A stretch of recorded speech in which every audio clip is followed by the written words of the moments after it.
You do everything for me. You teach me. You cook for me. Am I a burden? Sweetheart, I could do more. I'm your mom. It's my job to take care of you when you need me. Howdy, my name's Steven, and this is the Movie Club podcast. With me this week is the woman you know and love from the episodes of Host, The Beach House, The Final Girls. We did more episodes, but those are the three I'm going to name. With me this week is Sharon. Hi, guys. Yay. Yay, Sharon. And this week we are going to be talking about Aneesh Chaganty's 2020 suspense film, Run. Run is about a homeschooled teenager who begins to become what? Their synopsis of Run is a homeschooled teenager begins to suspect her mother is keeping a dark secret from her. Sharon, did you watch the trailer for this movie? I did not. Okay, all right. Did you know anything No about trailers, this movie? no synopsis. Just pulled it up on Hulu and clicked play. Okay, sweet. Did you hear anything about the movie before you had seen it? I told one of my other friends that I was planning on watching it, and they told me that they hadn't seen it, but some family members had watched it and said that it was really good. But that person didn't have enough information about it to guarantee whether or not I would like it. Okay, fair. And did you like it? Let's just go off the bat. I really did. You really did. Okay. I Okay, really good. did. Good. I also really liked it. I think that I love Sarah Paulson. See, I don't like Sarah Paulson that much. Like, I don't like she seems to be in like so much recently. Yeah. She's into everything. But I don't like her a ton, and I don't watch everything that she's in. But And that's fair. She was very good in this. She was great. I'm gonna slightly disagree with you on that. You didn't think she was great? As much as I loved Sarah Paulson, I really feel, and granted, it's probably necessary for me to feel this way a bit, but I really feel like the teenage daughter, and granted, we spend a lot more time with her than we do Sarah Paulson's character. Yeah. But the teenage daughter seemed to be acting circles around Sarah Paulson. Oh yeah. Yeah. By like leaps and bounds, even. Like technically. And it really pains me to say that because I love Sarah Paulson so much. This and apparently this is the first film that the daughter was in. Really? Yeah. She is a Columbia University student, from what I read, and she is going to school for creative writing. And there was this casting note that was sent out and looking for someone who has used a wheelchair for years. I don't know of her or her reasoning for using a wheelchair. Could have been an injury of something when she was a child. Maybe. But yeah, so she auditioned and she got the part. She sent in some kind of like crazy video of her doing a bunch of wheelchair-esque things, and she got the part. And apparently, from what I read, a lot of actresses were faking their wheelchair experience to get into the movie with Sarah Paulson, which is wild to think about, but also somewhat believable. I was very impressed with her. This is I wouldn't call her a non-actress because apparently she did like some plays, some off-Broadway plays, but this was a very impressive feat for I think her name is Kiera Allen. And I was going to just add in that this is coming off of Wikipedia, so take it with a grain of salt because we know anyone can edit Wikipedia. Yeah. But it says that she has used a wheelchair for mobility since 2014. Okay. Wow. So she, okay. It doesn't say like a reason why. Right. or anything, which granted, that's like her Her personal life. personal Like, bills. Yeah. ain't nobody else got to know anything about it. Right. I'm But actually she- surprised that information was even there on her Yeah. Wikipedia page. Yeah. I think for her being in this movie with Sarah Paulson and, like you said, acting circles around her is just so impressive. And I think that, and I hope that she gets a lot more roles just because of this movie, how well this movie is, how well made this movie is, and how much how much she as an actress adds to it, and how much she added to the role, and how much I don't know. I feel like there's whatchamacallit, there's Rear Window where I think James Stewart is the actor's name. He is in a wheelchair the entire movie, but he had never. Are you talking about the paramedic? No. Wait, are you talking the Alfred Hitchcock movie? Oh, no, No? my bad. Okay. I was thinking of another movie with a gentleman character in a wheelchair. Huh. My bad. This is a fairly newer one. I've seen it like on my like Netflix spotlight Yeah. here and there every so often. Well, I think it's called The Paramedic. I don't know. okay, well. A lot of weird stuff comes up recommended for me, so I don't know. I've never even heard of that movie. But Let me double check that. I was saying, like, James Stewart in that movie had never used a wheelchair before, and it definitely didn't. I don't know if it really would have added to it, but I feel like this movie, her having used a wheelchair, and I don't know, just having experience with it, because like when she's moving in that wheelchair, like she is gone, like she is rolling. She is rolling. She's gone, like gone. And I don't know. I think that, I don't know, it adds something to me. It was The Paramedic that I was thinking about. It came out this year. But it's not what you were talking about at all. I'm sure that movie's great too. All right. Well, we're just pausing this podcast so I can look up The Paramedic. It's on Netflix. Oh, I've seen this poster before. I had no idea what it was about. Anyway, oh yeah, we're talking about Run. Run. 2020, Sarah Paulson and Kiera Allen. So did you like this movie? I did. I really liked this movie. I think that we finally encountered a movie that he liked, y'all. Holy crap. Alert the media. This one and the one that Trey and I recorded a podcast on yesterday, which I think that you will like, and I think it's on your Letterboxd list, so you should watch it. The one you made for me? No, or my watch list. Your actual watch list. But no, this movie is great. It held my attention, and I felt it's a suspense thriller, and I felt on the edge of my seat like almost the entire time. Okay. I would say that I give this movie a 9 out of 10. I think that movie or Run. The other movie I gave a 10 out of 10. Okay. Yeah. But no, Run, I would give a 9 out of 10. The only thing I really didn't like was the very ending bit, which felt kind of like tacked on. It didn't really feel like a lot of. It didn't really have the suspense or the mystery or the thriller part. It kind of just seemed like, oh, we should just add this on, kind of thing. I really did not like that.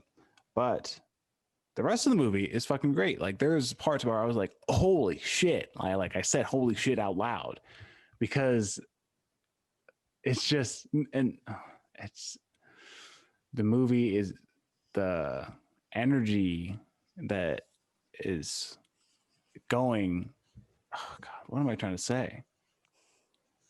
The energy is very kinetic in this movie. Yeah. Once it's going, it just like keeps going and going and going and going, and you're like, okay, so what's going on?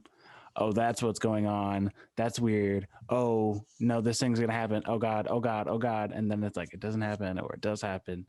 And you're like, Yeah, no, it's very like gasp worthy movie. I would definitely Yeah. recommend everyone check out this movie. I think that it's very short. It's 90 minutes. It's a very short, entertaining movie along the lines, I would say. I mean, it's less horror-esque. it's definitely more suspense Yeah, than it's anything. definitely.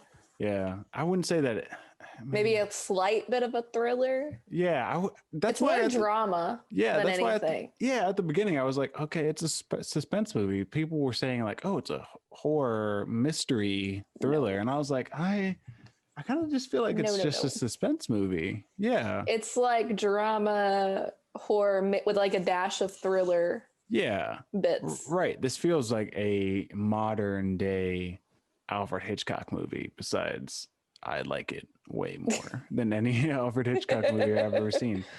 I don't think that Alfred Hitchcock could do this. I think Definitely not. I think that Aneesh Chaganty could, who did Searching, 2018's Searching that we talked about in the host podcast. Yeah, it's the same director. I gave that movie an 8 out of 10, and then this one's a 9 out of 10. So I'm very excited to see what they do next. Wow. But I think I read in a review that Alfred Hitchcock could not do Run, but Aneesh Chaganty could do like Rear Window or Vertigo. And I was like, I agree with that. Because Searching, a movie that was completely done from it was so good. screens. Yeah, it was so good. And it kept your attention, and it got you like, emotionally hooked and invested in like less than 10 minutes. Right. No. Yeah, exactly. I think this director definitely is one to. I mean, One to watch. I was gonna say he's not even one to watch, because it's like people should be watching out for him already, because this is like Searching. But those who aren't should. Those who aren't should definitely put him on the radar. Like Searching and Run are both movies that people should be watching. I feel like I've talked a lot during this. Sharon, you wanna say something? Hog in the light. Pre-spoilers. I don't fully know what I anticipated from this movie, like going in as blind as I was, but it was really well done, very well crafted. And it's interesting to me to see Sarah Paulson in this role, because it seemed like a mesh of all of her past characters in a way. Like I saw some elements from like Bird Box a little bit from her character in there. I saw little bits of like her American Horror Story characters in this character. I saw even a little bit of Nurse Ratched in this mom character a little bit. Like, and I don't know if that's like just more or less her being more typecasted. Yeah. For those types of roles, I don't know. But I mean, it really plays to her strengths as an actress. But it was just really interesting to like see like some of the dynamic in the movie between her and Kiera Allen's character. Yeah. Because there was like really good chemistry between those two, like from the looks of the film. Like especially like before things got all like dun-dun-dun-dun. Yeah. Spooky, scary. Like, like you could tell that they actually enjoyed being around each other. Yeah. They had good chemistry, yeah. That's hard to fake. Like, I don't know, like we can't say for a fact like, oh yeah, they hung out all the time, blah, blah, blah, blah. Right. But the chemistry I saw on screen in the beginning part of the movie, you can't fake that. Yeah. I mean, people can, but it actually seemed legitimate and genuine. And I was a theater major. It's hard to fake chemistry. Yeah, it is. But it's a bit easier to fake it for like movies than a live stage performance. Especially when you're getting that paycheck. Yeah. But have you seen the HBO documentary Mommy Dead and Dearest, or the HBO or the Hulu series called The Act? no to both. Okay. Well, I will briefly say that I thought that this movie was going to be going the way of those. For anyone who is listening and has seen either of those, I thought that this movie was going to be basically playing along that kind of thing, but it took a very surprising turn, and I'm glad that it didn't. I thought that I knew where this movie was going, but I really didn't. Do you want to get in spoilers? Let's get in spoilers. Hell yeah. All right, spoilers. Spoilers. Watch this movie. Do it. Haven't already. Right now. Pull up Hulu. Pull up Hulu. You know you have Type a it subscription. in. It's 3 letters. Run. RUN. All right. So spoilers. When she went to the fucking pharmacy and she was like, the pharmacist was like, no, we share a well, it's a trick question. And then she was like, what do you mean? And then she was like, well, we share a we share a pharmacy with the vet clinic hospital next door. And these are for the dog. Listen, for your dog. And then the camera just like push zooms in on her, and then the fucking mom comes in and she's like what is this? I was like, he's like, Chloe. I was like, oh my god. I was like, I screamed. I like fucking yelped out loud. I was like, oh my god. Oh my god. And then that was Can I fucking just wild. say, like, the moment prior to that I really, really loved, like, it was in that same scene, but when she's like in the pharmacy and she's like, excuse me, sir, can I cut in line? Yeah. And then she's like, I'm crippled, feel bad for me, and goes up to the camera. I was like, what? Yeah.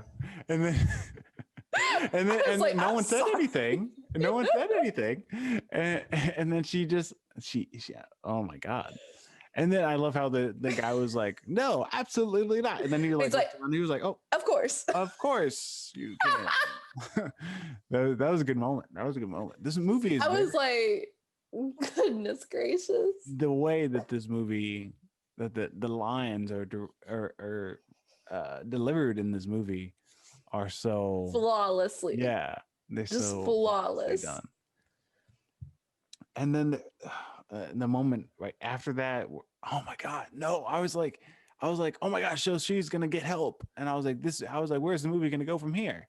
And then like she got injected in the leg, and I was like, fuck, come on! And then she woke up, and then the garden hoe was like blocking the door. Yeah. And then she was like, okay, I'm gonna go out on, like, the fact that she was like actually on the roof and going, and like she thought of the spitting on the spit in the water. And like, yeah, with like I don't know what the tool is called. I think it's like I think it's called like a tune. Okay. I thought it was like I didn't know what it was called. Yeah. But I thought that scene was like really amazing and really well thought out. It really was. Like the geography of the house had to be thought of in advance enough for that scene alone. Right. Like I guarantee you when the director was writing all of this out, he was like, okay, like mapping or like storyboarding this out and like, okay, well, this one has to be here. So then all of this works. And it's very well done. And then there's that, and like there's the scene where she's talking on the phone to the person. She's like, okay, it's very important, Google search. And then Like, just I go was to like- Google. I was just like, please just help her, please. Oh God. Also, like, I'm pretty sure this was prior to all that. Like, it had to have been prior to all that in the movie. I watched this movie yesterday. I'm sorry. No. But that scene, the one scene where we got to see more of like the mom and that like support group with all the other moms, Oh yeah. and how her character was all like, nah, I'm thrilled for her to go to college. Yeah. Like, I haven't lived my own life in however many years, and I'm just like, you're gonna say that in front of all those moms? Yeah. I think And then we find out she was holding the acceptance letter. Like, Right. oh, I was mad as No. hell. no. Like there's that. And I was like, okay, I get that. I was like, she's like, oh yeah, my daughter's in a wheelchair, but like she's been She's the most capable she's the person I most know. capable person I know. And she's the smartest and like she exceeds at everything that she puts her mind to and all that stuff. I was like, oh, I was like, that's good. That's great. That's that she would wholesome. say. Like, right. hell yeah. Oh, yeah. And then she was just like the least wholesome person in this fucking She's like, I'm gonna keep her here. She needs me. When in reality, it's the other way around. yeah. The way that this movie was directed and the way that this movie looked was very good. Like the shot, there's a shot of her coming down the lift, the stair lift at night, and she's like wheeling herself to the computer, and in the very background you can see the mom and Oh the God. kitchen. I was watching this with Morgan. I had to pause because I was just like, is she Yeah, about no. to do like that creepy thing from like It or Yeah. something? I was Is watching she this. about to just run through the kitchen? I was watching this with Morgan, and I was like, do you see her in the back? And Morgan was like, where? What are you talking about? And I was like, she's in the kitchen. She's in the kitchen. You can see her in the shot. The way like I imagine that the way that was lit, that they had like that scene, the way for her to be all the way in the kitchen and like have her just like very like silhouetted, that effort that comes through. That was a great shot. That was very good. beautiful. Like cinematography through the roof, top tier for that. I really want to watch this. Oh God. See, there's movies like this where I'm like, this is definitely a 9 out of 10 at least. And I want to watch it again because just talking about it gets me very excited about it. Yeah. This movie and the movie that I did with Trey called I See You, which you should watch. You should listen to our podcast on it, our podcast episode, and then watch it. Stop at the spoiler bits, but yeah, definitely watch it. And Trey and I actually agreed on that. Spoilers for that That's one. rare. Yeah, I know. Ooh. We both. He gave it an A+, and I gave it a 10 out of 10. So you should definitely watch it. But anyway, so Run is like, it's a very exciting 90-minute thriller that I would put in the same lines of I started to say this earlier, but I would put it in the same vein of like A Quiet Place, just because of how entertaining it is to watch, and it is very much a thriller and it's very suspenseful, even though A Quiet Place is much more horror-esque.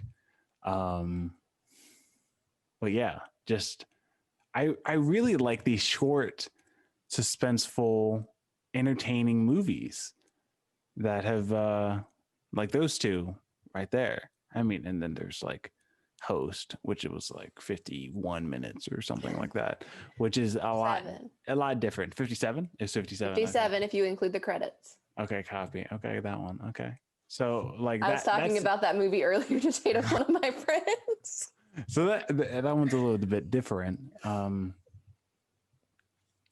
it's less suspenseful and it's more horror, but these short run times, these movies, these directors and these writers that can do so much with 90 minutes or less, I feel like that takes talent to keep people engaged and to do a whole 3-act structure in a movie in 90 minutes or less and make it entertaining and suspenseful and make it good, like quality, I feel like that's talent right there. It really And is. Aneesh did that with this movie. And I'm not sure how long Searching is, but I want to say it was about 90 minutes too. okay.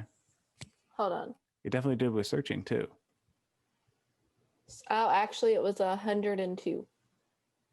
That's very close. Very close. So it's like 10 minutes, 12 minutes over. Very close. 90 minutes. Very close. Very close. That movie was so entertaining. Yeah. Such a quality flick. Also, can I say that for this movie run, the one thing I didn't anticipate in this movie to go the way it did was that scene with the mailman. Oh, how did you expect it to go? Well, given what we saw her look at in her trunk, like in that bag, there were the vials and there was a gun. I didn't expect her to pick up a syringe. I'm gonna be real honest. Yeah. I definitely expected her to pick up the gun. Yeah. I thought that she was just going to shoot this guy straight in the face. Same. But he got stabbed in the neck with a syringe full of God knows what.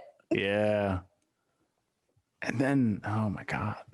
And the poor, like, even the like parts leading up to that, he was like, your daughter says that you hurt her, da-da-da-da. And she was like, oh, should we see what like the police or 911 thinks about you, a man, telling me about my daughter bruised and bloody? Yeah. Type thing. I was like, keeping her from seeing me.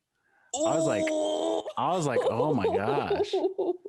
I was like, please don't let her manipulate him into taking Chloe back. Yeah, I was flipping out. And then he goes back to her and is like, hospital or police? Yeah. And she's like, police. I thought when he was like hospital or police, I thought he was going to get shot in the head. I did too. Right? Like, I thought he was going to be like hospital, police, and she was going to be like police. And then he was going to be like, okay. Bang. And then just go like shot in the head. That would have been, oh. But instead, they waited for the guy to like stand back up and like get to turn. Yeah. And then it's like, I feel like that might have been, I feel like him getting stabbed in the neck with a syringe full of who knows what. And then dragged or just put into the house, and we like saw the blood stain and all that. And then we heard like noises, like something was definitely going on with his body. I'd like to know what happened. Yeah. I want to know what happened at that point. Like, did it go through a grinder? Also, this prescription for a dog, where the hell was this dog? I don't think she doesn't have proof of there being a dog. Where was this dog? Maybe she was the dog in the room? Did he eat the mailman? No, I don't think. No, the thing is that they don't have a dog, but I think that how she got the prescription. I'm guessing is like she maybe like picked up a prescription. I mean, she picked up like a stray dog and like took it to the vet, and I was like, oh, this is my dog. He needs blah blah blah.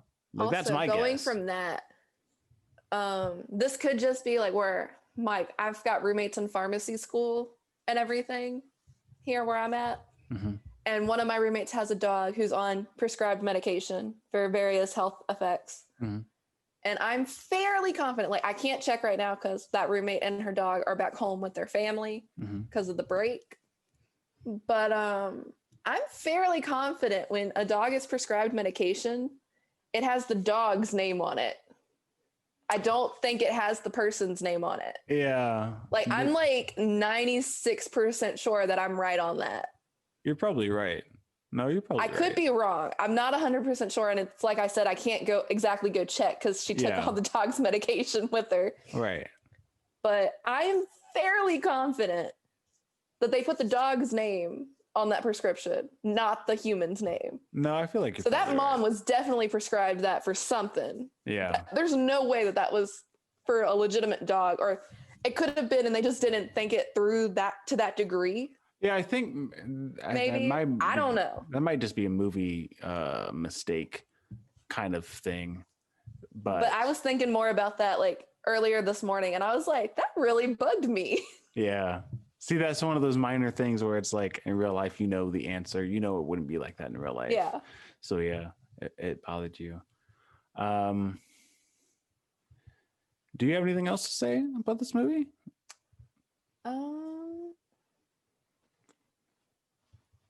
How did you feel about her figuring out that she wasn't actually her daughter? How did you feel about that like string of events? I think it made sense the way that was set up, like the whole like having the box full of her old identity and like all of this other stuff. I feel like that made sense to me. I wasn't like, oh, that's far-fetched. Like why would she have a box full of this stuff? I was like, this woman definitely has some issues.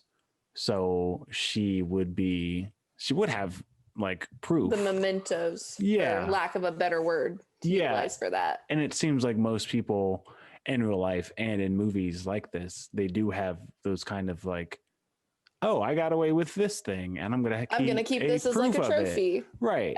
Yeah. So I was like, okay. I was like, there was never a moment for me when I was like, that doesn't make sense. That's unrealistic. So I thought that, and I like that it wasn't like, I don't know, it wasn't too in your face. It was just like that one scene. Yeah, it was just like that one scene. It wasn't like headlines. She didn't have to like watch like a videotape of like a VHS of like the news that was recorded back then of when the baby was kidnapped and all that stuff. So in that opinion, how did you feel about the ending scene of the daughter visiting the mom at like that correctional facility? That's what I was talking about earlier. I didn't like that. I get. I was like, girl, you got out. Like, why would you go back and like see her at all? I don't. I get that she's like, oh, I'm gonna make her pay and make her do what she did to me, but it's also like, why? I don't get why she would actually do that. Like, I get the thought of being like, I'm gonna do what you did to me, an eye for an eye kind of thing. But 3 of the pills at once? 3 of the pills at once. Like that was weird. Also going back to her, and that, like I said, that whole scene just kind of felt like tacked on. It seemed like they didn't really know. They didn't really want to end the movie where they should have ended it, which is when she gets shot. And then like that's it. They don't show like the whole like 8 years later or whatever the fuck. Like I think it was like 7 or 6. Yeah, I was just like that. I was like, I don't like that. Like they should have ended it. The whole movie took place in like this span of time. Yeah. And then the fact that they time jump, I'm just like, I don't like it when movies do that. Keep it to, it was a very minimal location, minimal cast movie. There's like maybe like 5, 6 people who's talking the entire movie. Yeah. And then there's like that it all takes place mainly at the house, and then there's like the pharmacy, there's the very small sequence at the hospital, there's the hospital, the pharmacy, the movie theater for a second. They're on the road, and it's mainly taking place in the house. And the fact that they just added in another thing at the end where it's just like all of the suspense is already gone, and it's like it would have felt more satisfying to me if they had just ended it when she got shot. See, I don't think they should have ended it that late, like as she got shot. I think they should have ended it when the nurse saw the note after the code about mom being written in the crayon. You think? I think it should have ended on that shot. Yeah, of her going or something, like a bit like connecting, because we don't get to see that like visualization of her like going, oh shit. See, I feel like that wouldn't have been satisfying, because then it would have been like, oh, great. She just got stole. And I felt like it was much more satisfying seeing Sarah Paulson as the mom get shot. I'm glad we got to see her hold the gun. Yeah. That was good. I was like, she didn't take all the all the syringes with her to the hospital. Yeah, and I like how she didn't, give up, and she I like how neither of them gave up. Like how she fought to kidnap Chloe again, and then how Chloe didn't give up, and she was like continuously just like writing out mom and like that kind of thing. Yeah. I like how neither of them gave up. Oh my god! And then there's the shot when she's like, "You need me," and she was drinking that. Oh my god! I was like, "Holy shit!" It's like, oh god, no. Yeah, that was. Oh my. And then Sarah Paulson's character's like pulling out like hydrogen peroxide or something, and it's like, homie, no, just call 911. Right. You don't know what she just ingested. Right. There's no way to like corroborate that. And it was like stop that in the system. One thing that was coughed up blood. Yeah. The one thing that was like fucking insane to me when it's like Chloe's on the ground and then the mom just like pours paint thinner in this fucking like concoction, and then she like puts a syringe in there and like is about to inject Chloe with it. I was like screaming. I was like, oh my fucking god, she's gonna put paint thinner and who knows what else is in paint thinner and who knows what else is in that fucking shit, and she's about to inject her with it. That's fucking insane. That is absolutely the wildest fucking thing I've ever seen. I want to say that paint thinner has methanol in it. Oh, I think. And I feel like you're right. From past assignments that I've completed this semester, if one ingests methanol or inhales it or skin absorption or whatever, or even eye contact, however that happens, but like you can go through like metabolic acidosis. And I've read a lot of case studies for that assignment on methanol and everything. What is methanol? What's the last thing you just said? Metabolic acidosis. What the hell is that? Basically, it's methanol poisoning. And what does that result in? So ultimately, it could, depending on the amount that is ingested or consumed or however, it could be very fatal. To a lesser degree, it could cause like symptoms like you're inebriated, like nausea, dizziness. It can cause issues with your vision. Yeah, but if you in get some studies, it's messed with people's like walking ability. Oh. So ultimately it leads in death. Yeah. So if she would have got injected and injected odds into her are vein, like with the amount that was poured in, homegirl definitely would have been leaning towards death. Yeah. And that's just going based off the paint thinner. Right. Yeah. Like, I mean, we don't know what else was in there. Oh my god. But yeah. So fun fact, kids, don't ingest anything that has methanol in it. Yeah. Also, methanol is also organically like formulated. Like we produce methanol. Yeah. And it's like in all like stuff in everyday life.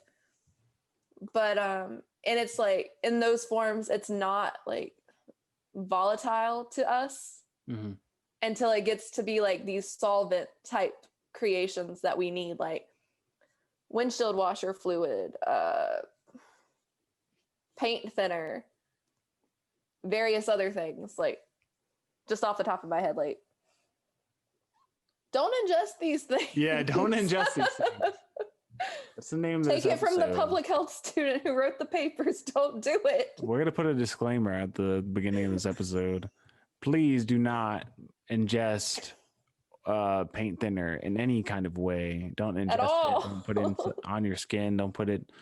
Don't put it anywhere near your person. Don't be smart with these things.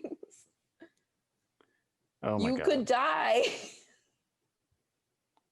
Could fucking die. God, that was wild. That was And absolutely it literally wild. takes as like, I think one of the reports I read said that as little as 30 milliliters can be fatal. If I remember the puncture, like the abbreviation thing correctly. Yeah. Methanol ain't nothing to play with. It is not anything to play with. Holy shit. Don't fuck with that paint thinner, kids. Sharon, where can the people find you? You guys can find me on Letterboxd, where I rated this movie 4 stars, just like I did A Quiet Place. Ooh, okay. Consistency.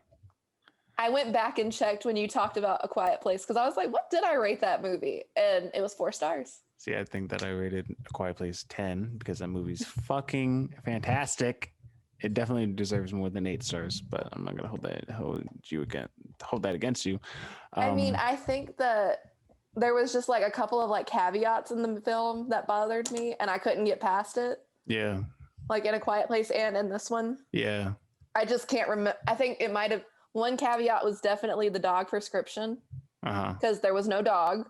Right. And the issue with that label. That really bothered me. I see. You docked it fucking 2 points, 2 stars, or 1 star. I think there was something else.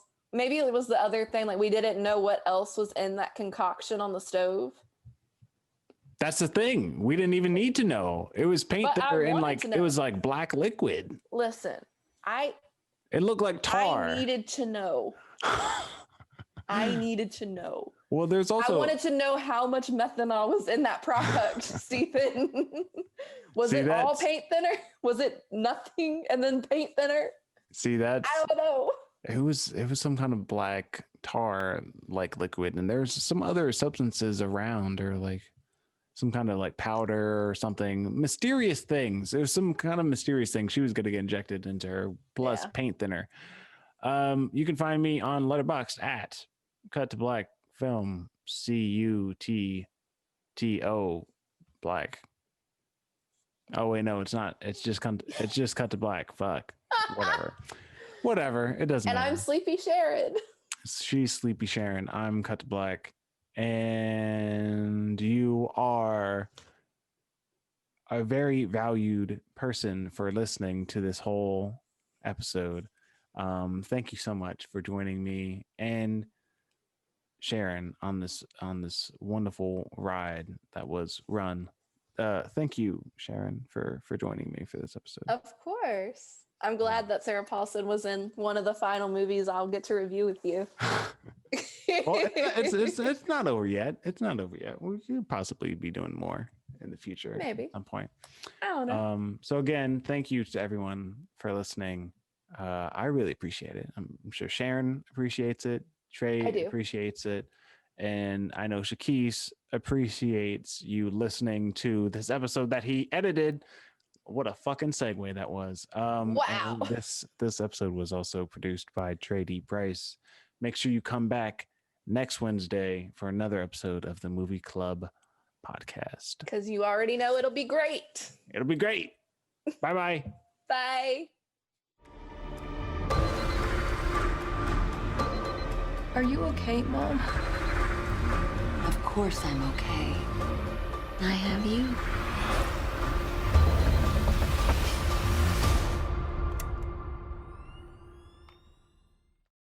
Thank you for listening to the podcast. Make sure that you check out the other shows that we have on the Facebook, the other main podcast that comes out every other Tuesday. Make sure you leave a like, share it with your friends and your family. Go check out our YouTube where we have content from other Production 1200 works. And make sure you follow us on the Instagram. We post sometimes there. We'll do more. We'll try. Maybe. Like us on iTunes podcast, rate and review. Give us them 5 stars. And we'll see you next time.